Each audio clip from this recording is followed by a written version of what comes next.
ये दोस्त, रोने से काम नहीं चलेगा क्योंकि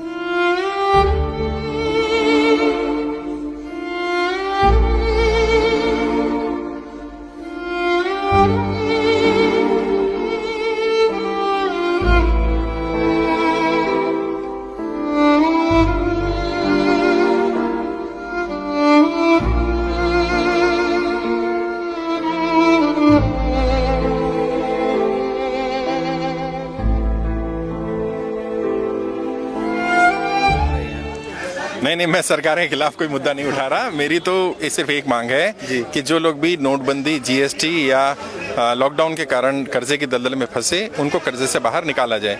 मैं अपनी तरफ से प्रयास कर रहा हूं। मैं कर्जे से बाहर निकलने की ट्रेनिंग देता था, जिसकी फीस होती थी वो मैंने फ्री कर दी है जनता के लिए। और आज उन लोगों को बुलाया था कि वित्त मंत्रालय हम लोग जाएंगे, तो मेरा एक डेलीगेशन गया। वैसे तो मैं सबको लेकर जाना चाहता था, मैं भी जाना चाहता था, लेकिन हम लोग जब वहाँ पहुंचे तो शायद आपने देखा होगा, वहाँ पुलिस वालों ने मना कर दिया कि आप सब नहीं जा सकते हैं। तो हमने कहा ठीक है, एक 5-6 लोग चले जाएंगे। तब भी उन्होंने 3 लोगों को जाने दिया।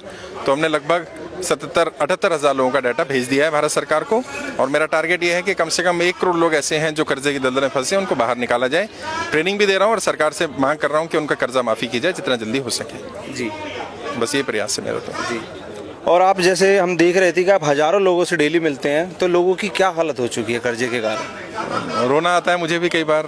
अपने आप को संभालते हैं। अभी एक बहन सुबह आई, वो रोने लगी, उनके हस्बैंड एक्सपायर कर गए हैं। अभी एक साथी आए, वो बहुत रो रहे थे। काफ़ी बुजुर्ग भी हैं, उनकी उम्र है और अच्छा कमाते थे, लेकिन आज उनकी स्थिति नहीं रही है। मतलब मैं समझता हूँ कि जो मैं कहता था वीडियो में आकर के, लाइव आकर के, कि हर दूसरे व्यक्ति पर कर्जा है, शायद मुझे लग रहा है हर व्यक्ति पर कर्जा है। और ज़्यादातर लोग, मेन समस्या आई जो लॉकडाउन हुआ, कोरोना लॉकडाउन के जो 2 साल गए ना, ये सबसे बर्बादी के साल गए हैं। और मैं समझता हूँ सरकार को हर व्यक्ति को कम से कम 2 वर्ष का समय देना ही पड़ेगा। अगर 2 वर्ष का समय दे दें कि लोन भरने के लिए, तो मैं समझता हूँ ज़्यादातर लोग बच जाएंगे। और कम से कम सरकार को एक हेल्पलाइन नंबर जारी करना चाहिए कि अगर कोई व्यक्ति सुसाइड करने जा रहा है कर्जे के कारण खासकर से, तो वहाँ उसे हेल्प मिले, थोड़ा गाइड करा जाए और उसकी समस्या को सुन करके समाधान किया जाए। तो हम आपसे एक और बात पूछना चाहेंगे कि ये समाज सेवा का ख्याल आपके दिल में कैसे आया? नहीं, ये कोई समाज सेवा नहीं है भैया। मैं तो राजनीति का व्यक्ति हूँ। और ये राजनीतिक मुद्दा ही है। कई लोग कह रहे हैं कि आप राजनीति कर रहे हो। मैंने कहा भाई, अच्छे काम के लिए राजनीति करने में क्या बुराई है? बिल्कुल सही बात भाई, हम जाति या धर्म की राजनीति तो करने रहे। मैं एक पॉलिटिकल ट्रेनर हूँ। मैं जानता हूँ कि नेताओं की नब्ज क्या होती है, सरकारें कब दबती हैं। जिस दिन 1 करोड़ लोग हमारे साथ इकट्ठे हो गए, उस दिन सरकार ये बात मान लेगी। और मुझसे किसी ने कहा था कि आप राजनीति कर रहे हैं लोगों के ऊपर। मैंने कहा भाई, सभी राजनीति करते हैं। और अगर भारत सरकार ये चाहती है मैं राजनीति ना करूं, तो सबका कर्जा माफ करके मेरी राजनीति समाप्त कर दे। आज ही सरकार, मुद्दा खत्म हो जाएगा। मैं राजनीति कब है, मुद्दे पे तो है। तो ये आज तक किसी ने नहीं किया था। भाई, जब अमीरों का लाखों करोड़ रुपए का कर्जा माफ हो सकता है, तो आम इंसान का कितना कर्जा है? यहाँ जितने लोग मिले, 10,000, 20,000, 50,000, लाख, 2 लाख, 5 लाख, 10 लाख, 50 लाख से ऊपर का कोई व्यक्ति आज नहीं मिला मुझे, हजारों में से। तो कर्ज सरकार माफ कर दे। अच्छा नहीं कर सकती तो 2 साल का समय दे दे। ये 2 मांगे तो हमारी मेन है।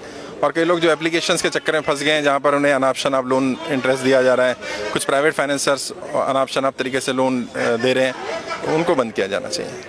तो शहनवाज जी, हम आपसे एक और बात पूछना चाहेंगे कि जो लोग दिल्ली से बाहर के लोग हैं, अगर वो भी कर्ज के कारण परेशान है या बैंक वाले उन्हें तंग कर रहे हैं, तो सबसे पहला आप उनको कोई टिप्स दीजिए कि कैसे वो उनके खिलाफ कोई एक्शन ले सकते हैं या वो कैसे आपसे जुड़ सकते हैं। देखिए, सबसे बेहतर तो ये रहेगा, मेरा पेज है शाहनवाज चौधरी भारतीय, वहाँ जाएं, पहली पोस्ट ही मिल जाएगी, वहाँ फॉर्म भरें।